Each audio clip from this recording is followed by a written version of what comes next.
I am so excited to open this. There's two main things that I'm really excited for here. Lots to be excited for, but two key things. The first being the fact that there is now an M1 chip inside the new iPad Airs, which just sounds amazing, like an iPad Air running on M1. That's what the iPad Pro experience currently is, and now it's in the Air, in the $599 starting price iPad Air. It's like all the Air products are becoming like pro level things, and all the pros are like pros or mega pros or going on to ultra pros.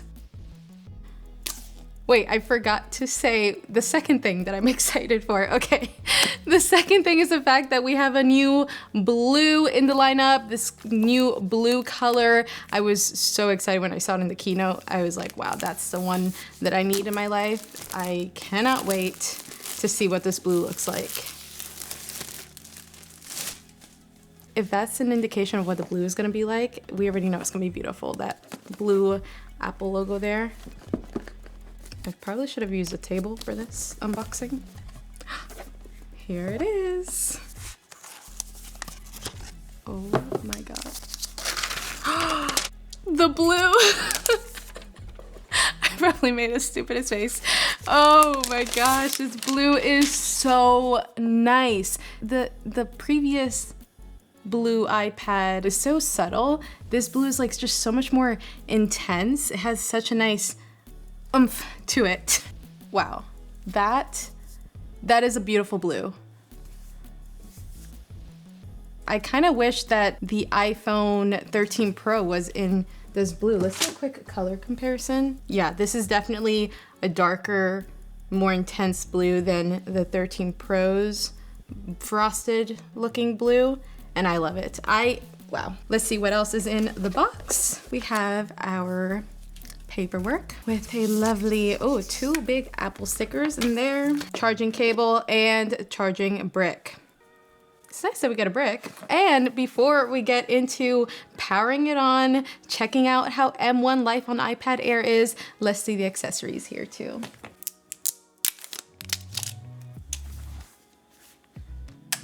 There we go. We also have this blue smart folio that looks like the exact color match or close to what the iPad is. Wow, that is gorgeous. Look at that. I feel like a blueberry today. How beautiful is she? It's just such a shame though. I almost don't want to cover this iPad because of how pretty it is, but such a clean combination. And our magic keyboard. I love this thing. I have this on my 12.9-inch iPad Pro right now. It truly makes it feel like a laptop experience, like a MacBook, but with a bonus because you can touch the screen. And this is the white smart keyboard. And honestly, you know, when I first got the white myself, I thought I was going to dirty it up and it was going to become very like gray looking, but it still like remains pretty clean and is super easy to clean up too. So now that's the pro level setup here, an iPad Air Pro. Here's what last year's iPad Air to this year's looks like. Pretty identical all around. I just want to go ahead and power her on. Hello. Oh.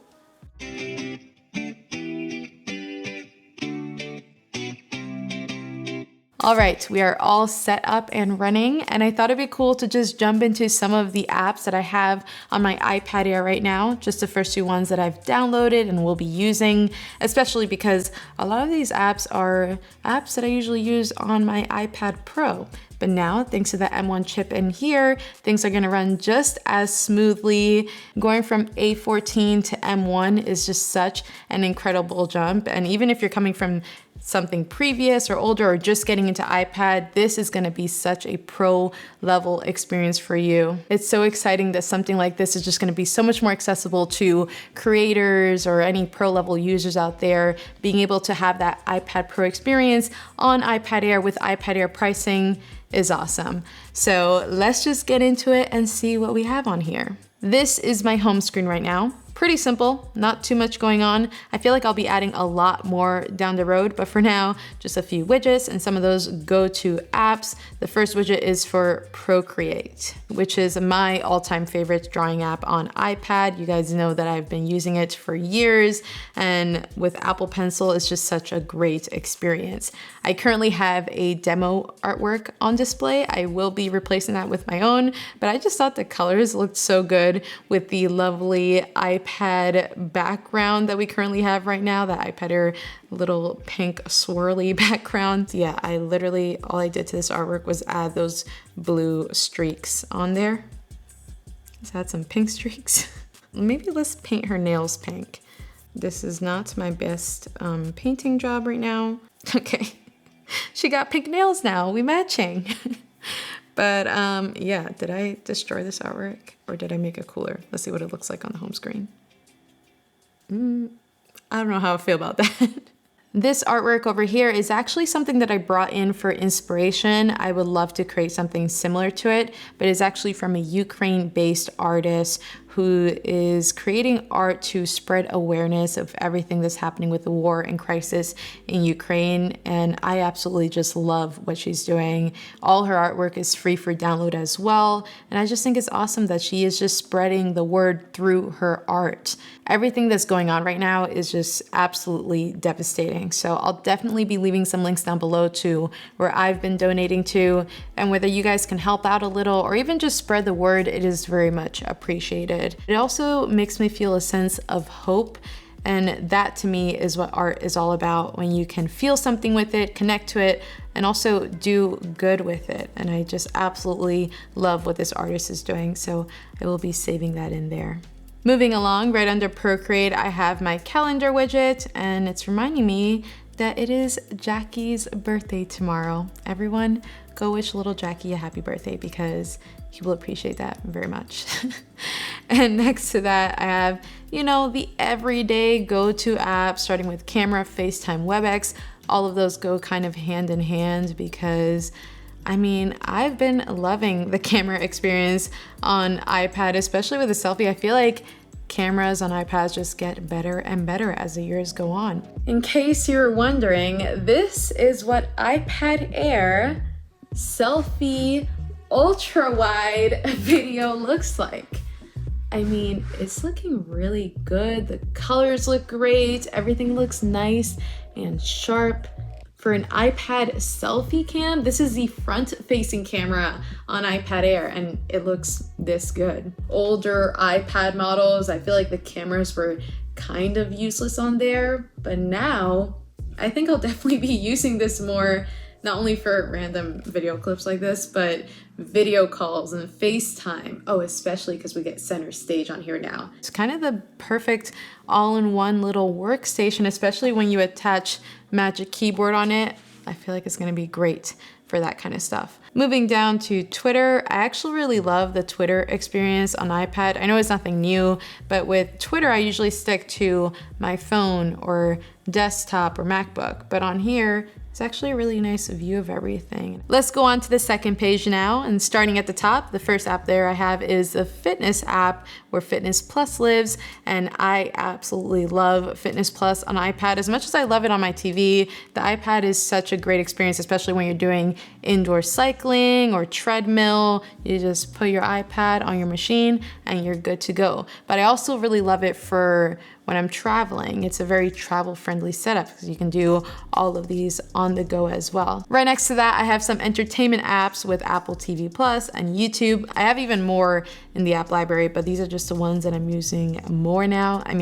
YouTube is YouTube, we always use YouTube, but with Apple TV Plus, I've been trying to catch up with Ted Lasso currently. Let me know in the comments below, what are you guys watching and streaming right now? And moving along, right up here, I have a folder for all of the camera, photo editing apps, anything camera related. Right at the top, the first three are just more video editing related. iMovie, we all love iMovie, LumaFusion, Clips.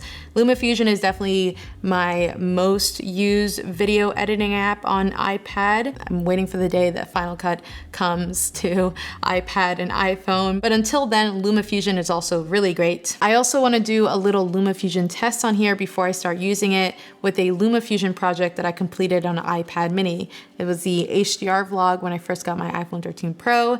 And if you guys haven't watched that, I'll link it here and down below. But I just want to see how that runs on here, because with iPad mini and the A15 chip, from time to time, the app would stutter and close out while I was editing. And also with exporting, I had to export the project package to iPad Pro and then finish the export there because it would just close out while I was exporting. So let's see how that runs on here.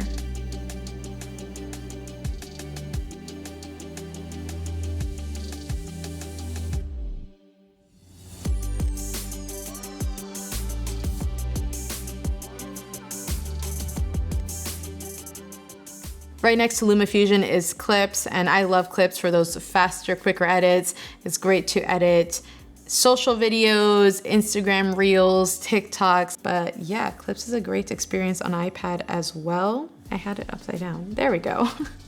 That's better. Let's just scroll through here. Let's see some of the effects that we have.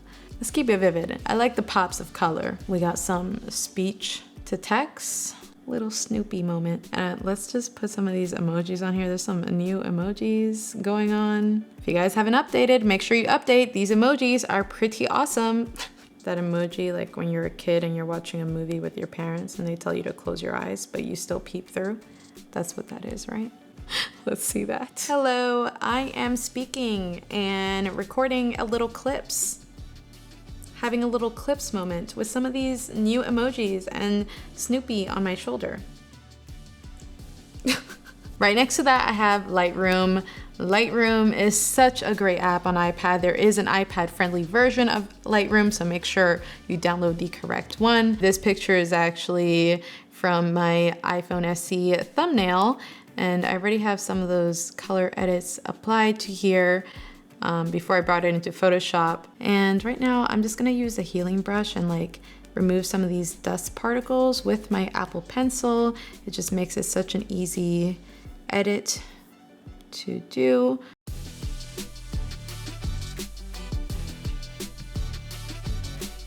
Very subtle little changes, but I absolutely love this workflow for photo editing. Next up after that, I have Photoshop and Affinity Photo, and those two are kind of similar in the sense of what they do. I've been actually really liking the look of Affinity Photo. I want to try to just do more edits in here, but this is just a demo picture, and I'm just gonna quickly select on the layers of all the different edits that were applied to this picture. So that's the after. Right next to that, one of my favorite apps to use on iPad is the Imaging Edge app, which I can use to control my camera that's recording me right now. So if I go into here, not only can I monitor and see what's being recorded, but I can also stop the recording or start it again. And I can control the camera beyond that, like things like ISO, if the lighting happens to change, or the f-stop, the shutter speed. Literally, I have my camera right here in my hands while it's recording me. This is especially useful for moments like this when I'm recording on my own and I gotta make sure everything is in focus, I'm in the shot, everything is in frame. Even though the Sony a7S III does have a flippy screen, it's nice to be able to view things up close and bigger. Procreate, which I mentioned before, Affinity Designer next to that, and Affinity Designer is kind of like Adobe Illustrator where you can create graphics and vector-based art. Right next to that, I have the UMake app, which is for 3D based art. And I've never really got into 3D work before, but I'm really interested now, especially with the interior design stuff that I've been loving and into. I kind of want to mock up my next makeover on here before I put it into action, just to have a great visual sense of it. The next folder I have here is for games. I currently have Asphalt 9 and this random game that I found called Sky. I gotta say I'm not the biggest iPad gamer, but now with the new M1 chip is definitely more gamer friendly, especially with those more graphic intensive games. I really love my racing games, so Asphalt 9 is always that classic go-to. And you would think that after all these years I would be good at it, but I'm still not the greatest. but it's really fun to play and it looks really good on here. Apart from that, that's really it for my iPad Air setup. I do have some more of my apps in the app library, like I mentioned, and some more go-tos in the iPad dock on the bottom. But I want to know, what are your go-to apps on iPad? And are any of you picking up the new iPad Air? And if so, are you getting the blue? Because the blue is where it's at. Let me know in the comments below. But thank you guys so much for watching. Don't forget to subscribe, and hasta luego.